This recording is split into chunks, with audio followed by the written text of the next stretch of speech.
আজকে ছিল 21st June. আজকে শনিবার। এখন বিকেল 5টা 5:30টার মতন বাজছে। হাতে কিছুটা সময় ছিল, ভাবলাম এই ডাইনিং এরিয়াটা একটু গুছিয়ে রাখি। ডাইনিং এরিয়া বলতে ডাইনিং টেবিলটাকে একটু গোছাচ্ছিলাম।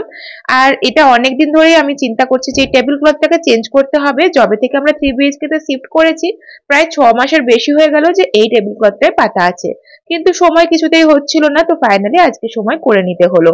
আর এই যে এই পুরো ডাইনিং টেবিলটা আমি যখন 2 BHK তে ছিলাম তখনই ডিজাইন দিয়েই বানিয়েছিলাম। ওপরের দিকে কাঁচ বসানো আছে আর নিচে এই যে ফুল আর কিছু পাথর রাখা আছে, যার রিফ্লেকশনটা ওপর থেকে দেখা যায়। এটা আমারই পছন্দ ছিল। আর তার সাথে টেবিল থেকে চেয়ারের ডিজাইন সমস্তই আমি দিয়েছিলাম। আর লোকাল কার্পেন্টারকে দিয়ে করিয়ে নিয়েছিলাম। আর তারপরে হচ্ছে এই যে টেবিল ক্লথটা, যেটা আমি নিয়ে এসেছিলাম হংকং মার্কেট থেকে কিনে। এটা যদিও পিভিসির, শুধুই পাতা যেত, কিন্তু বাই চান্স যদি খাবারের দাগ হয়ে যায়, এটা যেহেতু হোয়াইট কালারের ওপরে, তাহলে নষ্ট হয়ে যাওয়ার খুব তাড়াতাড়ি চান্স আছে। তাই ওপর থেকে ট্রান্সপারেন্ট কভারটাও পেতে দিলাম। আর এই চেয়ারে যেহেতু হচ্ছে ভেলভেটের কভার দেওয়া আছে আর একদমই লাইট কালারের, ক্রিম কালারের, তাই খাবার টাবার পড়ে গেলে বাচ্চার ঘর বুঝতেই পারছো, সেই জন্য সবসময় আমি কভার দিয়েই রাখি চেয়ার গুলোতে। আর চেয়ারের এই কভার গুলো আমি বিভিন্ন কালারের কিনেছিলাম অ্যামাজন থেকে। আর টেবিলের ওপরে খুব বেশি জিনিসপত্র রাখতে আমার একদমই পছন্দ হয় না।